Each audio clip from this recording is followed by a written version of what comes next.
Assalamualaikum warahmatullahi wabarakatuh. Selamat pagi teman-teman sekalian.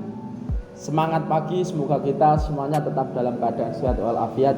Sebelumnya kita sapa terlebih dahulu teman-teman sekalian ya, biar kita pertemuan pada materi kali ini kita bisa menikmati, tidak sepaneng. Dan terutama yang kami khawatirkan kembali itu ketika di rumah ini materi semacam ini kalian lebih asik tidur nantinya. Semoga tidak ya, bercanda Pak Niam. Tetap fokus bersama materi dari saya. Sebelumnya saya sapa terlebih dahulu biar kita lebih semangat ya. Perkenalkan, nama saya adalah Fathul Niam. Panggil saja kalau di sekolah kelak nanti kita bersapa panggil saja Pak Niam. Saya adalah guru mata pelajaran pendidikan Pancasila dan Kewarganegaraan. Dan pada kesempatan pagi hari ini kami akan menyampaikan berkaitan dengan materi wawasan kebangsaan. Namun sebelum kita menuju ke wawasan kebangsaan, apa sih sebenarnya dan sebagainya, coba teman-teman dari rumah mungkin tidak mengurangi semangatnya yang ada di sini. Kita sapa terlebih dahulu. Kalau saya jawab SMK, jawabnya bisa. SMK bisa, ya. SMK hebat. Kalau saya bilang SMK Manbail Futuh, jawabnya always the best. SMK Manbail Futuh, always the best. Kemudian yang kedua teman-teman sekalian, di MPLS kali ini sekolah dalam halnya SMK Manbail Futuh mengambil tagline kerja pasti. Apa Niam kerja pasti? Bahwasanya siap, peserta didik SMK Manbail Futuh siap bekerja mandiri, berprestasi dan budi pekerti. Ya, teman-teman sekalian, jadi tagline kita adalah kerja pasti, bekerja, mandiri, berprestasi dan berbudi pekerti. Teman-teman sekalian, kita langsung ke pokok materi. Teman-teman sekalian, tak sapa teman-teman aja ya, karena kita belum saling kenal. Namun hari ini kita berkenalan lewat keadaan daring seperti ini. Semoga kita masih ada niat tulus dalam rangka niat silaturahim kita nantinya. Teman-teman sekalian, kita akan membahas berkaitan dengan wawasan kebangsaan ya. Teman-teman, wawasan kebangsaan itu apa sih? Ya.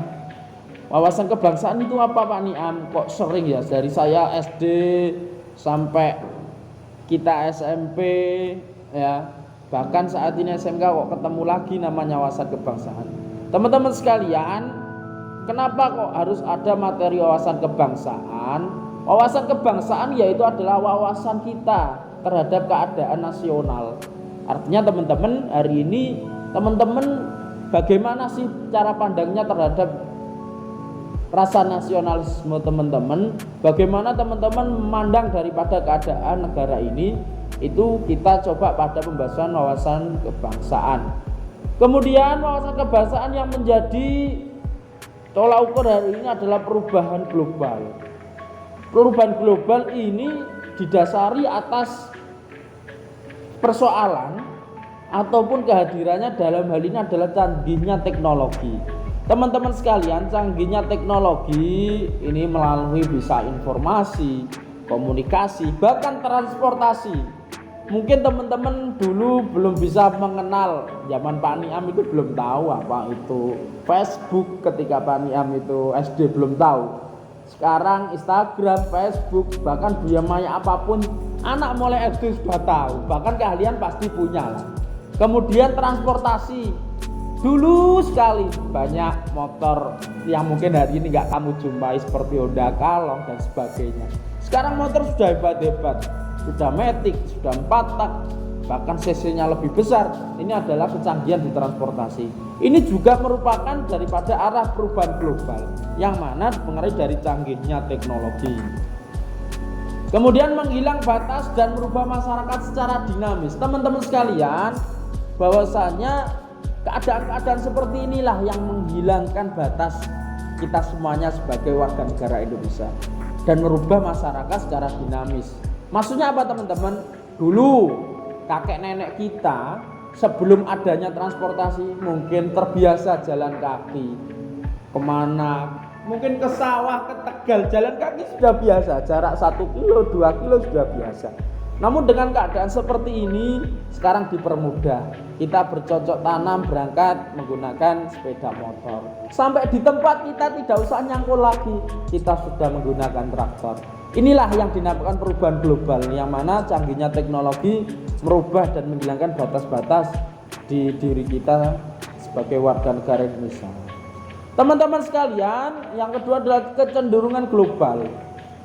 Kenapa kok kecenderungan global, teman-teman? Yang pertama, berlangsungnya revolusi industri keempat. Hari ini sudah digaungkan oleh pemerintah, revolusi 4.0 ya, ini yang mana fenomena kemajuan teknologi informasi dan komunikasi di era revolusi digital. Ini jadi di 4.0 ini kemajuan teknologi sangat diharapkan. Indonesia diharapkan untuk mengikuti hal itu. Namun kita juga harus tahu bahwasanya setiap yang hadir itu pasti berdampak positif maupun negatif. Kemudian perubahan peradaban masyarakat, jadi sendi-sendi kehidupan, berbudaya, peradaban dan sebagainya. Dulu sekali teman-teman sekalian, sebelum kita ada handphone, teman-teman ketika harus Idul Fitri dan sebagainya, mungkin teman-teman bahkan yang jauh kita mudik dan sebagainya, dan kita sering jumpa di tempat rumahnya, kemudian masing-masing lah. Hari ini ada handphone, cukuplah kita telepon, selamat Idul Fitri, mohon maaf lahir batin. Ini merubah, ini sangat merubah. Jadi apa teman-teman? Kebudayaan, kehidupan dan sendi-sendi kemasyarakatan ini termasuk juga pendidikan. Saya sebutkan kenapa pendidikan. Teman-teman sekalian, siapa yang pernah berpikir kita akan dipertemukan dalam keadaan belajar tanpa kita tatap muka seperti ini? Siapa yang pernah berpikir? Namun ini nyata teman-teman. Kita hari ini belajar dengan jarak yang amat jauh. Ono sing omahe Mrak-Urak, ono sing omahe Mbak Boyo, Tuban dan sebagainya, masih bisa menikmati belajar dengan tidak hadir di sekolah. Ini adalah kemajuan teknologi. Nah, teman-teman sekalian, kemudian yang ketiga adalah semakin tegasnya fenomena abad kreatif. Teman-teman sekalian, ini kita hari ini dituntut lebih kreativitas, lebih inovatif. Kemudian tantangan zaman juga tinggi, strategi branding diri kalian dan sebagainya. Kalau kita tidak mengikuti itu, kita terbawa arus global, kita hanya menjadi penikmat, konsumen sejati. Kita hanya menjadi penikmat produk orang lain. Karena apa? Arus global. Sekarang produk, lihat kalian di rumah, coba cek handphone kalian saja, handphone paling punya handphone. Ini produknya mana? Produk Korea, produk Cina, laptop, produk mana? Belum lagi hal yang kecil sekali, ballpoint. Lihat made in mana ballpoint kalian. Ini adalah tidak bisa kita bendung arus global ini. Jadi teman-teman mulai sejak dini harus berpikir, bagaimana sih aku masuk di SMK Ma'en Bail Futu dengan kompetensi yang akan saya capai, saya lebih bisa kreatif, inovatif, dan tentunya produk-produk saya akan bersaing di arus global. Ini yang harus dipikir teman-teman. Dan di awal pembukaan kemarin disampaikan Bapak Kepala Sekolah saat ini punya namanya program Entrepreneur for Student. Artinya siswa sejak masuk SMK sudah dipersiapkan secara mental wirausaha. Kalian akan didanai melalui kementerian yang diberikan di SMK Mandail Futu. Bagaimana kalian menciptakan lapangan kerja mulai sejak dini, sejak kalian masuk SMK. Nanti kita akan belajar di situ. Ini adalah tujuannya, bahwasanya kita harus siap dengan keadaan arus global. Kemudian teman-teman, proxy war. Ya, sekarang kita harus berusaha perang merubah pola pikir. Sekarang kita ini perang tidak lagi keadaan bambu runcing, pistol, tembak, granat dan sebagainya, tidak. Perang kita hari ini arus global, yaitu perang kita adalah perang apa? Perang modern. Kita hari ini adalah perang secara global, menggunakan taktik, pola kreativitas dari masing-masing negara. Kita sekarang dijajah secara ekonomi. Kita harus pahami. Kita bolpen saja hal kecil kita tidak bisa bikin sendiri. Kita menggunakan produk Cina. Kita menggunakan made in mana. Ya memang mereka yang lebih kreatif. dia lebih kreatif, akhirnya produknya bisa kita gunakan. Sekarang tantangan teman-teman, mari kita perang merubah pola pikir kita, mindset kita rubah. Hal-hal kecil ciptakan, hal yang bisa kalian perbuat, buatlah. Teman-teman harus berpikir kreatif mulai sejak dini. Bagaimana kelak saya ingin mengetahui produk SMK Man Bail Futu, saya lulusan teknik pemesinan Pak Niam, saya pulang akan bikin mesin pencetak uang mungkin. Saya akan bikin mesin yang bisa bertemu langsung pada presiden Pak, tanpa ada nomor yang harus kita dapatkan mungkin. Ini kita tidak tahu. Saya lulusan teknik listrik di SMK Man Bail Futu Pak Niam. Saya ingin menggunakan bagaimana hemat listrik dengan metode konstruksi ini, konstruksi itu barangkali. Ini harus kalian ciptakan. Ayo, kalian sekarang sudah masuk di SMK Man Bail Futu, persiapkan diri kalian saat ini. Bagaimana sih apa yang saya harus perbuat dan sebagainya. Sekali lagi, kita berperang hari ini adalah berperang dengan pola pikir, tidak berperang dengan senjata maupun alat-alat yang lain. Kemudian teman-teman, kondisi yang dihadapi generasi milenial abad 21. Yang pertama, industri 4.0, kita tidak bisa lepas ini. Harapan pemerintah di industri 4.0 ini nantinya semuanya bergerak sentral. Semuanya sudah tidak lagi menggunakan tenaga manusia, namun lebih pada digitalisasi. Kemudian kebutuhan domestik 58 juta tambahan tenaga kerja, peningkatan daya saing SDM. Nah ini harapannya. Bagaimana sih meski digital kita harus tetap menciptakan lapangan kerja untuk saudara-saudara kita. Nah ini kita harus berpikir, karena mereka ketika nanti 4.0 ini pasti akan hilang. Contoh siapa yang berpikir, teman-teman sekalian, dulu di jalan tol itu ada petugas yang menerima uang pembayaran tol. Hari ini tidak ada. Tidak ada petugas yang menerima pembayaran tol. Kita cukup beli isi ulang untuk pembayaran tol, kita tempel, sudah kita bisa masuk tol. Pernah ya teman-teman lewat jalan tol ya? Itu mana sekarang ada orang yang tunggu untuk meminta uang pembayaran tol? Tidak ada. Inilah kecanggihan-kecanggihan digitalisasi kita hari ini. Kemudian teman-teman sekalian, kondisi yang akan dihadapi generasi milenial abad 21 ini yang ketiga adalah globalisasi. Kita tidak bisa terhindar ya teman-teman dari pasar bebas. Apapun produk teman-teman ini semuanya bisa lalu lalang dari negara manapun sampai ke negara kita. Sekarang teman-teman kita saja pengen produk Korea semisal, kita sangat mudah, pasar online sangat luas, sangat terjangkau dan sebagainya. Kemudian teman-teman, dampak keempat adalah milenial, yang mana tipe milenial ini adalah pembelajar yang sangat cerdas, cepat, cara berpikirnya juga kalau kita tidak update secara teknologi kita akan kalah. Nah ini namanya teman-teman milenial, dia lebih tahu duluan karena mereka memang ketergantungan digitalisasi. Lah inilah artinya pendidikan yang akan datang, akan kondisi yang akan dihadapi oleh generasi milenial.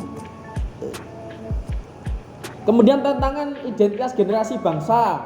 Kita sekarang ini banyak tantangan teman-teman, khususnya kita yang kaum muda ya teman-teman. Tantangan kita ke depan untuk generasi bangsa ini satu.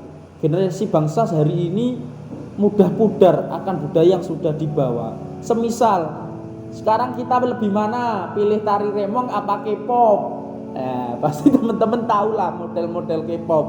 Nah sekarang kita tahu lagi, pengen melihat dalang persaksian wayang ataukah pengen lihat film produknya India atau mungkin film action produknya luar, pasti kita lebih milih situ lah. Ini ayolah kita jaga.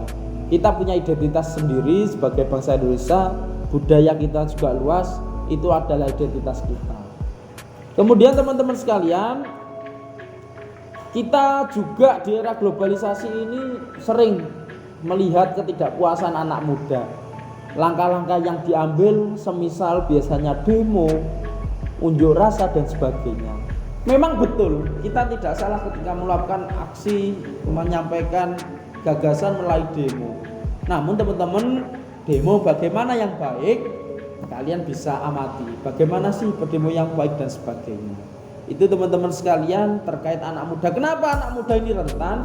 Karena berpikirnya cepat, tanpa berpikir apa sih yang akan kita perbuat, apa yang akan terjadi kita seperti ini ketika kita perbuat ini dan sebagainya. Kemudian teman-teman, narkoba ini juga adalah lawan, juga pengancam bagi generasi muda di era global ini. Dan ini dalam wawasan kebangsaan juga menjadi hal yang perlu disampaikan. Teman-teman sekalian, kasus-kasus yang diamati kalian ya melalui televisi maupun data-data yang ada, bahkan BNN juga sering menyampaikan, ini rata-rata narkotika, proses penyelundupannya, bahkan sampai penjualannya ini sangat disampaikan. Lah, teman-teman sudah tahu bahaya narkoba, paling tidak kita harus tahu cara penghindarannya dan bagaimana sih kegunaan narkoba sebenarnya. Ini teman-teman juga harus tahu. Kemudian yang menjadi ancaman juga untuk kita, yang pertama adalah radikalisme sosial dan keagamaan.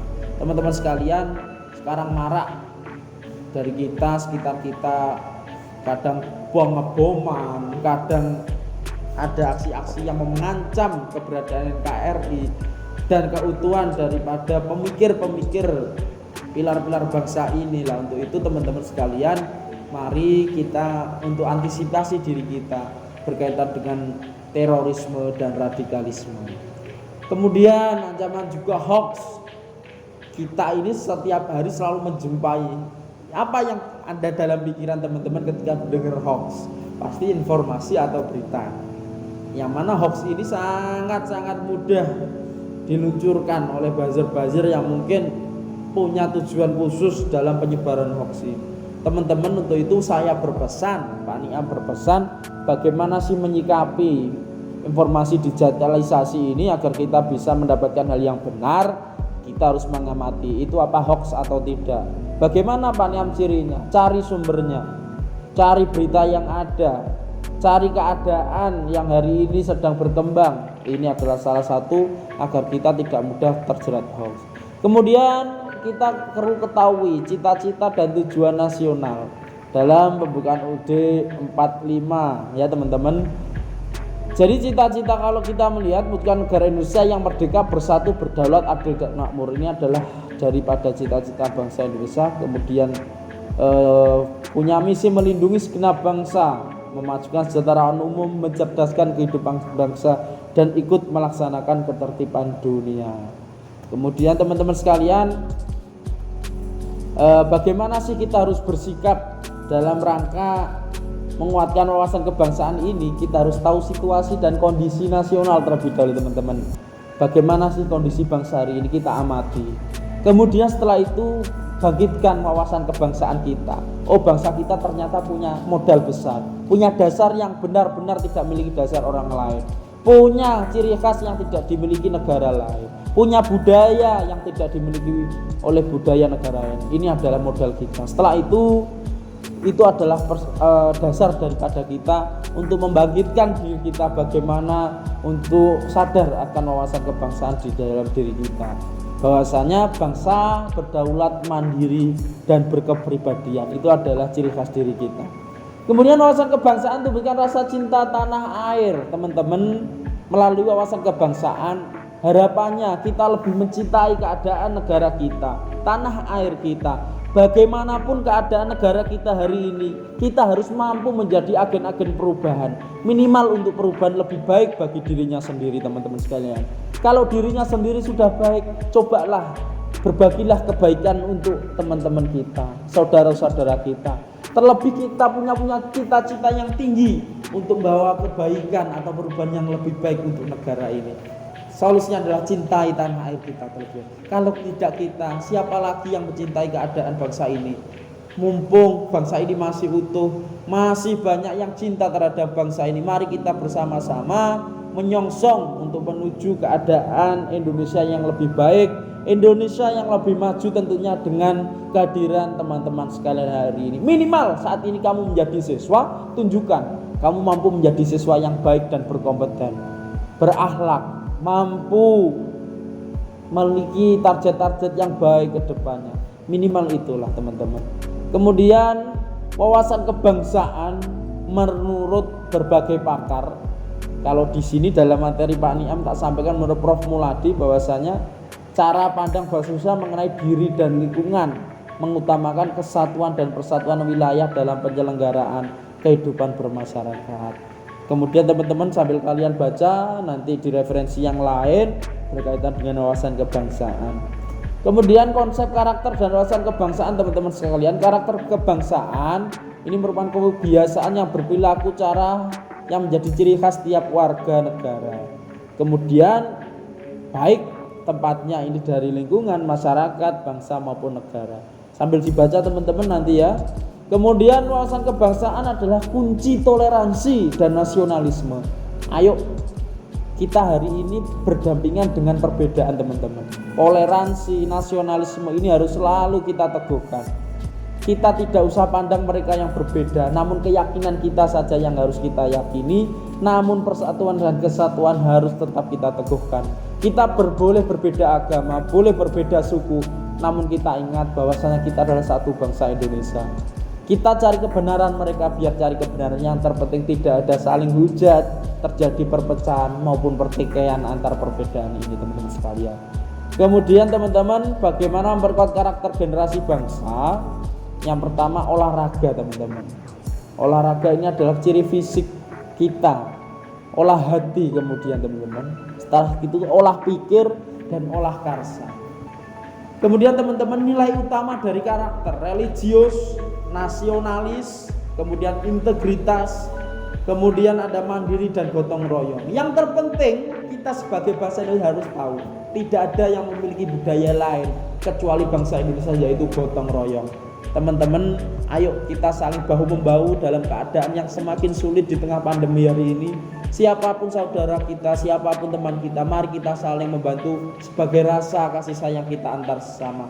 Dan itu merupakan perwujudan daripada kita cinta tanah air dan dalam rangka penguatan wawasan kebangsaan.